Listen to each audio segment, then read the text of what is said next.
Party malabo. Asigana baw thongwa leire. Ngasigi mathen singse ulaga sigan meitei hairodi asise jamna tangra potni aba. Koi haji. Hello everyone, good morning, welcome and welcome back to my YouTube channel. Mayambu ngasi video siga taramna oksare mayam ngasi se 19 kaino ni aba ko July ni aba ko ngasi se jum hanba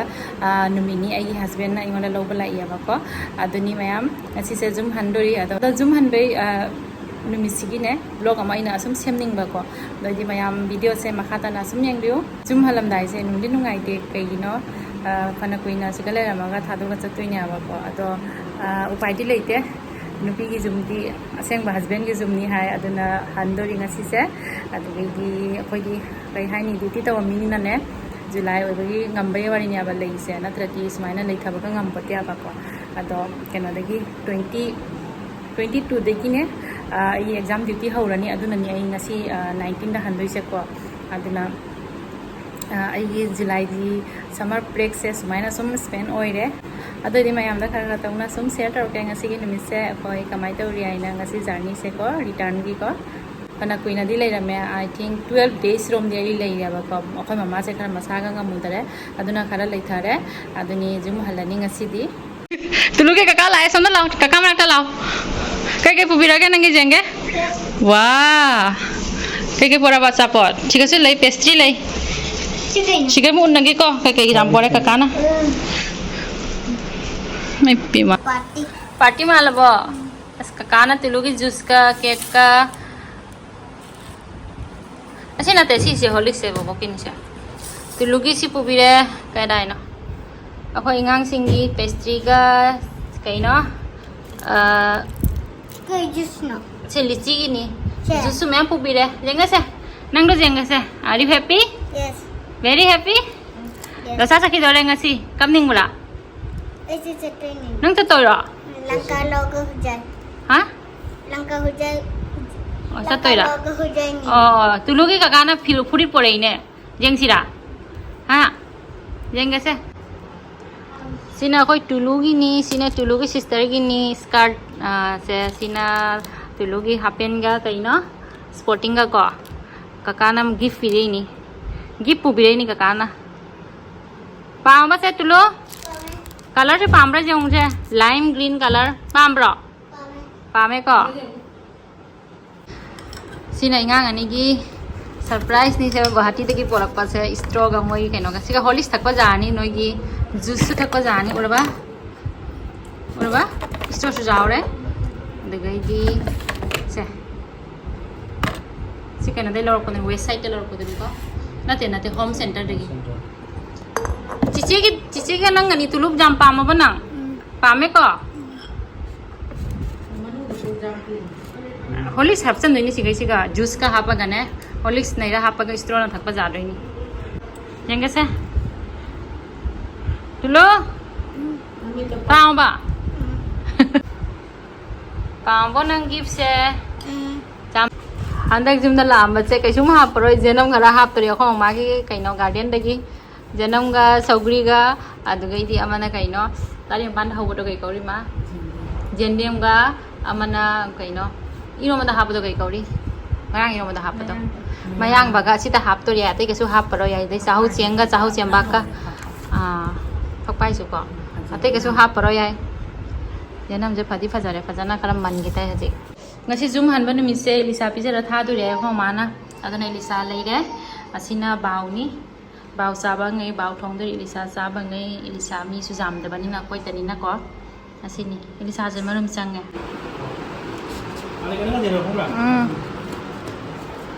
से फजा चलो से आई दि चंगा फंगाव रे जाम हलाव रे हां हाय हाय गुवाहाटी रौना सि सिना कोइ त ताइ नि दादा नि मा हाजि गुवाहाटी हन्दोरि मागी थबकी अदो anh si happy me jam halau re mam chau sa khare ne nang nungai taro ha nungai taro mam chau sa khare ne mam chau na nang paisa hapam baro ha ha chimun gare mam chau na chapol lebi bro nangi ha achapol lebi ram bro lebi ram me mam chau nungsi bra nungsi kyam nungsi Dosa nungsibra. Mami di. Mami nungsi dai dai nana. Kakana pipa pisa pama bo tulu. Wow, oi ba. Color se kai color no dosa na hajita hai bado. Kai color no se green se lime green. Lime green. Ko. Haje? Post kara piro se photo karna biga. Oh, haire se. Jangan se. Smile tauro smile. La hajik. Chakcharo shiko. Let's go. Asigana bau thongba leire ko chichena thongbani ma nga thongba jam haibani adra mangon thongalle adugai di ilisa thongma mu siga leire ulake. Asigana ilisa thongba leire jumgi janam na pachana hana ne jumgi janam hapaga pachana smai thonga bani ngasi ilisa se haurani mathel haibu tumaina di ngasi jam leitre ngam mathenani tani dengong thongga ngasi gi mathen sing se ulaga sigana bau thongba aduga sigana ilisa thongba sina ilisa gi thau sigana doi leire rosgula hapda wali sigana ngau thong ama leire nga fry ama leire ilisa fry ama se salad leire asini ngasi gi mathel se asi sara gane koi handoi se aduni me am ngasi gi kai haini hajigna hajik sa doi sina ai haibu lunch ki ne last lunch oi doi ni aba ko ore non din di hallani asina haina haibado sina khara khatak chu chatpani adugai di magi leiduna ne ngangakani aba adai sini adai saugri haiduna sini saugri sina sini aba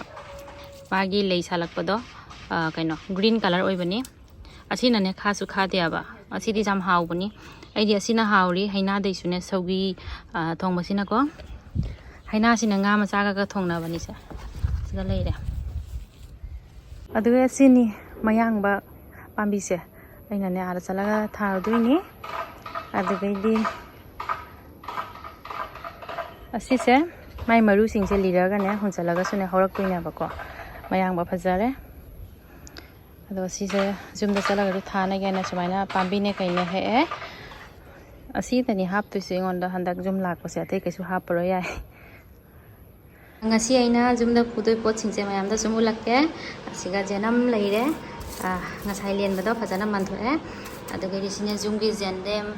jungi sina toning khok adugai di sina phakpai adugai mana sina lekhaman ko ma lekhaman ade sina kainoni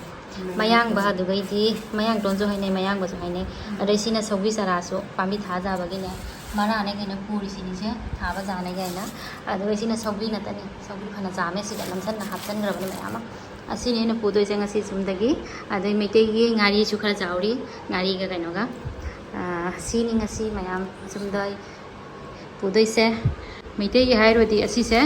jamna tangra potni aba ko akoi meitei gi kai gi no meitei gi machang na tangai re doi so amani wali ado asiga loina sure koi zungi na tanane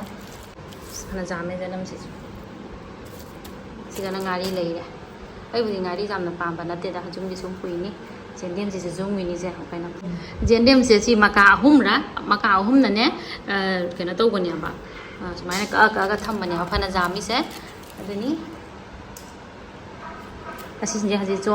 jomaga mu haji thokpa matam jaure pungbu kaina tare pung ahum makhai bu tare pung manga jauradi train la ani manga mamanda station chatta haji loi salurani khara sumula ke ngasi gi jani se jum hanbagi blog siga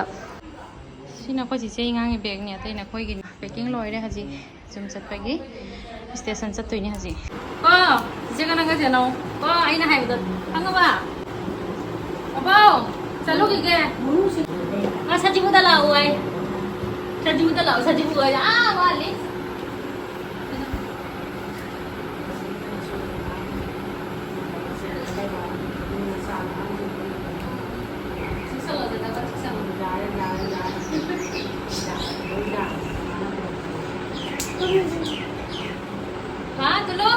dosa selalu hingga ko bahati dah laga unang lagi ko tapi kaku sih nasi lagi kapan kau ada sih dia mau ini sih kena kamu mesti nak ada segera dulu dosa haji saya lagi ko saya mami bye dulu mami bye saya nah चलो क्या अखोई हजिक station चत तोरे लोई थोंगान बाव थिनदोक पथोकले से bye तौरो Mathang लापदा उनानै को कोइसे bye hi ने तुलो bye नंग दिसा तोनि अखोइगा इंगा मासे हाय हाय स्टेशन न मुसा लागे हजिक इंगा ने नुगाइते मा चनिन नत्रा कोई लेम्बोर्गिनी से खाई तोरे कोई तोरी बा लेम्बोर्गिनी से तोंग ngai bla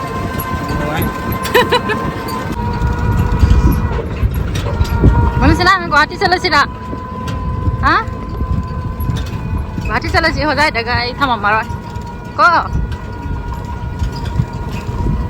पगी बेंग ना लॉय ले सिगे स्टेशन फजन ऊपर नाका स्टेशन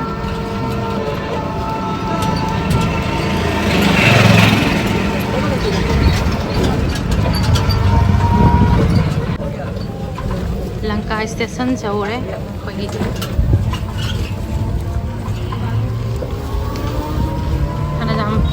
साउथ को करे स्टेशन से प्लस यम करे मैं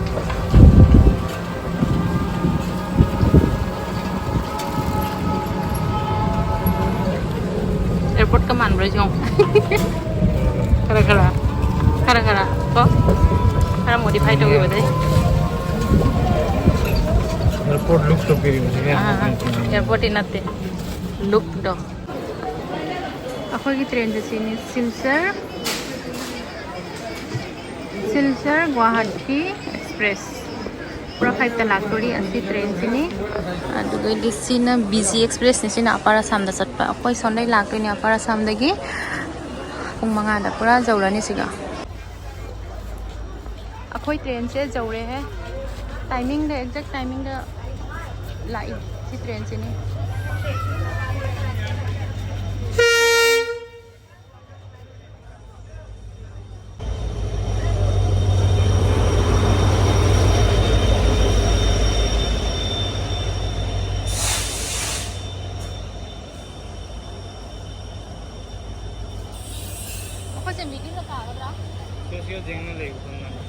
SLR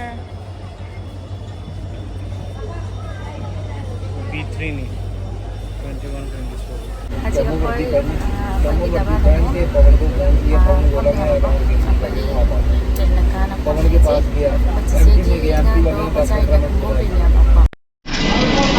नहीं हो रहा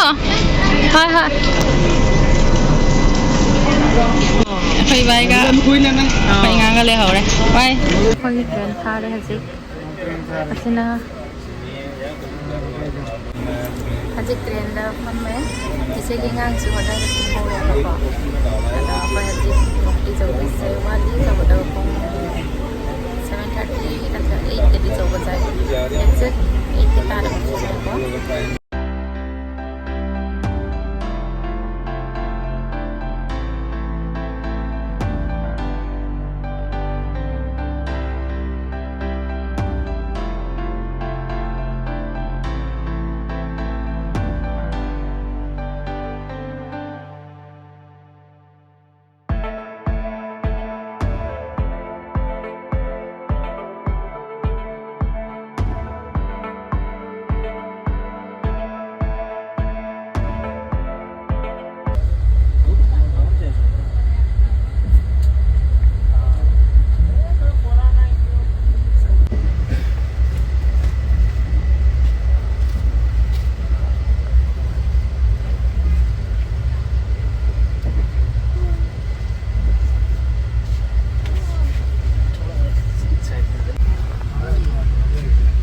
Panan nong suri है जी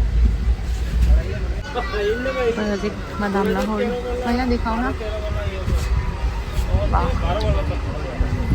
कोई ना मतंग लसी मदाम सा दोइने कोई जी अनि लौरे अकोई नि सा दोइने से कोई जी सी सा दोरी पना कोई मतंग सा दोइने सिगम लेने adike si hansa gila to loga si package mo sa doini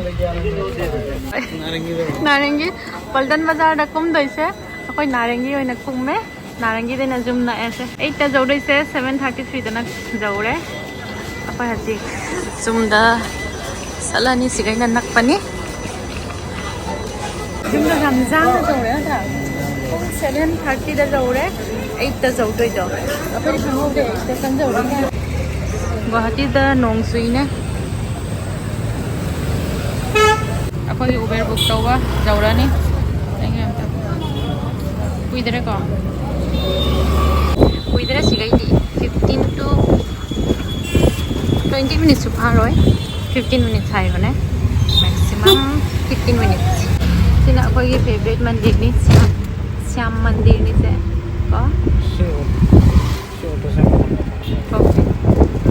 Koi se lower tier hang de main. Ngasi ki video se matang tiga loisal lage ano video pura ga lakpa khana ke ngasi ta bye.